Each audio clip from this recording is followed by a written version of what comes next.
You know that feeling when you're pushing against a heavy door with all your body weight, you're straining every single muscle, you're completely exhausted, and then you finally look up and see the sign just says pull. Oh, yeah. That sudden realization that, all that intense, agonizing physical effort was the very thing keeping you stuck. Right. And that exact feeling of like useless, exhausting resistance is the core diagnosis shared by a really fascinating stack of 3 totally distinct scripts that we are analyzing for you today. It's a pretty wild mix of sources, honestly. It really is. I mean, we have a soothing, guided meditation. We have this ominous, almost cinematic warning. And then we have a highly aggressive, super fast-paced social media monologue. Very different vibes. Very different. But despite targeting entirely different demographics with completely different tones, they all converge on one flashing red warning aimed directly at you, the listener. It's a warning about a blue moon confrontation on May 31st. Which sounds intense.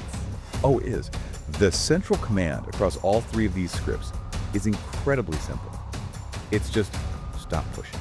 Okay, let's unpack this. Yeah, looking at the structural alignment across these 3 genres reveals something, deeply pervasive about our current psychological landscape. Because before any of these sources even mention the celestial event itself, they spend a ton of time diagnosing a very acute condition. Right, a condition they claim you're experiencing right this second. Exactly. I have to admit, when I first looked at this stack, my immediate reaction was just to roll my eyes. I mean, we've all seen these internet trends where an astrological event is hyped up just to get clicks. Right? Oh, definitely. Like, beware the retrograde or the moon is coming for your bank account. Exactly. It feels like standard algorithmic bait. But the diagnosis they give here is just incredibly visceral. The social media monologue script, it literally points a finger through the camera and says, you think you're fine, but your body is sick.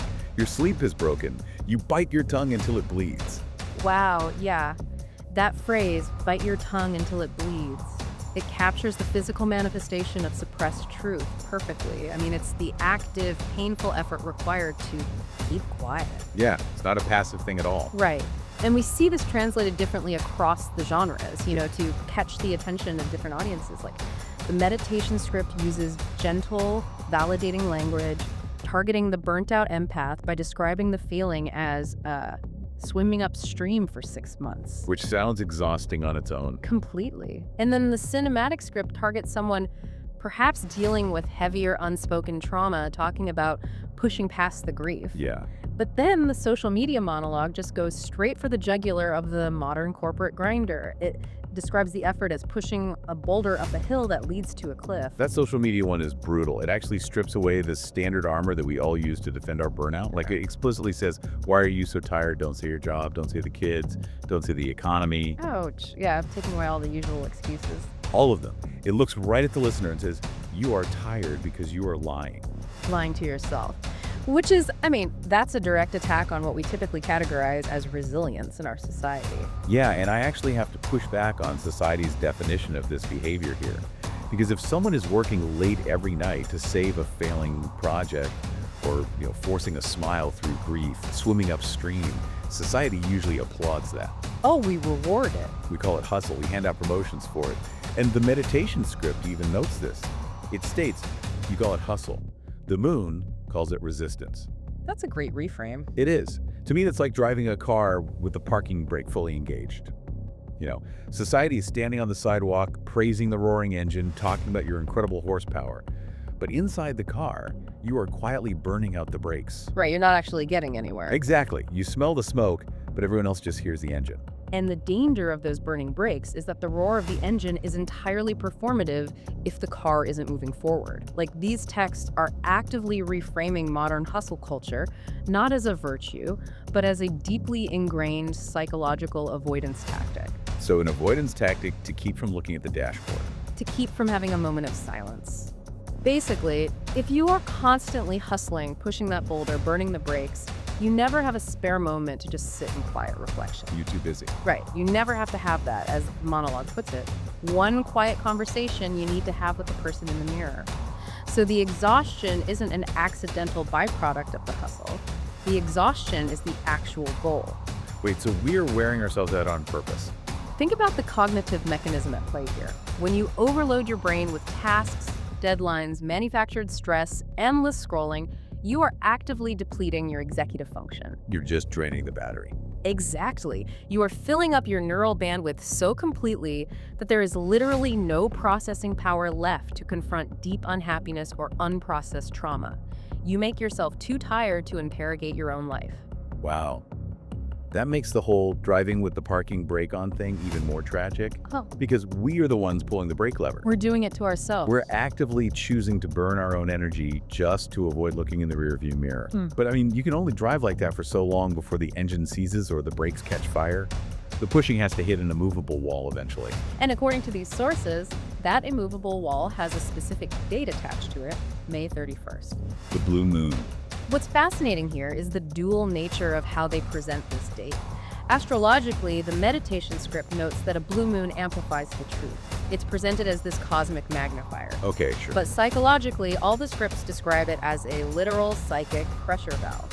Yeah, and the imagery they use to describe the inevitability of this date is genuinely intimidating. The first script says, the blue moon doesn't ask permission. It doesn't care about your schedule, your excuses, or the pretty story you tell yourself at 3 a.m. to fall asleep. It's very blunt. Very. And then it says, you can't push past the lunar eclipse. The magnetism is too strong. It builds this intense feeling of an approaching storm that you absolutely cannot outrun. Notice the shift in power dynamics there, too. What do you mean? Well, up until this point, the individual has been the one exerting all the force, pushing the heavy door, swimming upstream, hustling. But on May 31st, the universe supposedly takes over. The script warns that the walls you've built will turn to glass. Turn to glass. Right, glass is transparent, you can't hide behind it, and it shatters entirely when placed under enough pressure. And they even give you a warning sign to look out for. The ominous script says, listen for the silence before May 31st. That is your warning siren. A warning siren of silence. Yeah. And in the guided meditation script, they actually score this silence. They start with a 432 hertz drone. Which is such a deliberate choice. Why is that? In alternative sound therapy, 432 hertz is cited as a frequency designed to induce an emotional grounding resonance in the human body. Oh, really? Yeah, it's meant to bypass the logical, overactive brain, lower the heart rate, and force a state of physical stillness. So by combining that specific auditory trigger with the concept of a warning siren, the meditation script is literally trying to hack your nervous system. Hack the listener into feeling that heavy, thick quiet right before a thunderstorm breaks. Exactly. And out of that quiet, the sources present a stark ultimatum for you. You really have two choices. You can pause willingly, which the meditation script describes as sitting down and letting that hidden truth wash over you in private. A peaceful surrender, basically. Right. Or you could refuse. And if you refuse, the universe stops you violently. The text says you are just waiting for the blue moon to rip the roof off the house. It's the difference between unlocking that heavy door yourself or waiting for a wrecking ball to smash through it. The storm is getting inside the house regardless of your preference. Which brings us back to the psychological utility of the whole astrological framing. Yeah, and this is where I still have a probing question for you. Go for it. Are these texts using an astrological event like a literal phase of the moon merely as a rhetorical device to force people into dealing with their procrastination? I mean, are we just outsourcing our internal psychological deadlines to a celestial calendar because we are too afraid to set a boundary ourselves? Psychologically speaking, almost certainly. Humans are incredibly stubborn creatures of habit, and we often require an external catalyst to grant us permission to drop our heavy burdens. Because it's too hard to do it on our own. Exactly. It is terrifying to wake up on a random Tuesday and say, I am going to completely dismantle my life today because I am unhappy. Because then it's entirely your fault. Precisely. You hold all the responsibility for the fallout. If you wreck the car, it's because you steered it into the ditch. But if you say, the blue moon is forcing my hand, the magnetism is too strong, I have no choice, well, the pressure is off. You have outsourced the authority. That is so true. Whether the trigger is a literal astronomical event or a metaphorical line in the sand drawn by a targeted internet video, the psychological function is identical. It provides a non-negotiable deadline for an emotional reckoning that is already long overdue. It allows the listener to say, I didn't quit, the universe made me stop. Wow. So we use the heavens as a scapegoat so we can finally forgive ourselves for letting go of the boulder. That is a brilliant way to bypass our own defense mechanisms. It's highly effective. But if the blue moon is going to act as this psychic pressure valve, right? And if it's going to violently rip the roof off the house, we have to look at what exactly is hiding underneath it. Right. What is the great, terrifying secret that requires so much exhausting, brake-burning resistance to keep buried? Here's where it gets really interesting. The texts describe this hidden truth as a shadow sewn into your own skin. You literally cannot escape it because it is physically attached to you. That's a haunting image. It is. But despite all the aggressive, intense warnings leading up to this point, the actual description of the shadow is surprisingly vulnerable. Yeah, the tone shifts dramatically across all three scripts at this exact juncture. Even the aggressive social media monologue softens its delivery here. Yeah, it really backs off. And the meditation script delivers the core message so clearly. It says, the thing you are hiding from yourself is not a monster. It is a child holding a note you refuse to read. Man, you spent months, maybe years, pushing this heavy door shut, bracing your feet against the floor, assuming there's a terrifying beast on the other side trying to break in. Sweating, exhausted. Exactly. And when the door finally flies open, it's just a kid holding a piece of paper. It completely reframes the fear. The threat isn't dangerous, it's just demanding to be witnessed. And the scripts do not deal in vague spiritual platitudes here either. No, they get very specific. They give gritty, highly specific examples of what that unread note might actually say, targeting different pain points for different listeners. Yeah, they list things like an affair you were scared to leave, a dream you buried alive because it wasn't practical, an apology you owe your own heart. They talk about hiding sadness, rage, or a secret desire to quit a career you spent a decade building. These are profound structural elements of a person's life. Oh, totally. The scripts force the listener to confront the hard questions they've been drowning out with their manufactured cognitive overload. Questions like, am I actually happy? And the really devastating one, do I even love them anymore? Do I even love them anymore? That is a terrifying question to let into your conscious mind. Because you can't undo it. Exactly. Once you ask it, you can't unask it. The implications are life-altering. You'd have to upend your entire reality, divide assets, break hearts. No wonder people are driving with the parking brake on. It makes perfect sense. If taking your foot off the brake means admitting your marriage is over, or your life's work is a mistake, the physical exhaustion of hustle culture feels like a fair price to pay to avoid the collapse. Yeah. And if we connect this to the bigger picture, this is where the sources deliver their biggest twist. All right, lay it on me. The ultimate revelation isn't the secret itself. The monologue script drops a massive spoiler alert for the listener. It says, the blue moon isn't going to show you anything new. Wait, really? Nothing new? After all that buildup, all that talk about a psychic pressure valve and shattering glass. Nothing new. It says it's just going to make you finally look at what's been standing in the corner of the room your whole life. Oh, wow. The twist is that you already know the secret. You have always known it. The astrological event isn't bringing you new information from the cosmos. It is simply removing your ability to look away. The psychological framing there is remarkable. It reveals that the fear of the exposure is actually so much worse than the exposure itself. Oh, absolutely. The anxiety of keeping the secret, of maintaining the resistance against the door, is what's making you sick. The confrontational script even addresses this directly. It says, you think you're hiding your sadness, your rage, or your secret desire to quit. You aren't. It's leaking out of your pores. Sneaking out of your pores, that connects directly back to the physical symptoms we discussed at the beginning.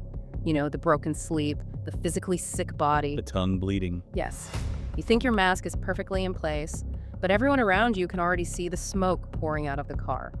The effort to maintain the illusion is entirely one-sided, which is why the meditation script offers that crucial piece of reassurance. It says, the exposure is not a punishment. It is a release. You finally stop pushing against the door. You take your foot off the brake.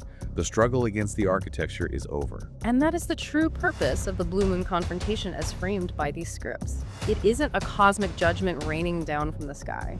It is a necessary, perhaps self-inflicted intervention to save you from your own endurance. So what does this all mean? If you were listening to this deep dive and feeling that exact flavor of burnout, these scripts are drawing a very clear line in the sand for you. By synthesizing these three very different voices, the meditative guide, the cinematic warning, and the gritty social media speaker, we see they're all delivering the exact same ultimatum. A choice you have to make. Right, you have a choice. You can sit down tonight, willingly, in private, and finally admit the thing you are most ashamed of wanting. Or you can wait. You can let the external pressure drag it out of you on May 31st when the walls turn to glass. Either way, the pushing stops. Yeah, the mechanical failure is inevitable. The only variable you control is whether you park the car yourself or wait for the engine to blow at highway speeds. That leaves me with one final provocative thought, and it's something I want you, the listener, to mull over on your own after we finish up here. All of these sources, they focus entirely on the buildup. All of them, yeah. They focus on the resistance, the exhaustion, and the dramatic, violent exposure scheduled for May 31st. But what happens on the morning of June 1st? The texts are entirely silent on the aftermath. Exactly. Once the roof is ripped off the house, once the heavy door swings open and that unread note from the child is finally opened and read aloud, what does the actual work of rebuilding look like in the cold light of day? That's the hard part. It is. The sources leave you standing in the rubble, breathing a sigh of relief that the pushing is finally over. But taking your foot off the parking brake doesn't automatically steer the car to a safe destination. It just means you're finally moving. Still have to drive. Yeah, the texts end when the secret is revealed. But the true journey, the real work of living in the truth, well, that might only just begin when the moon finally sets.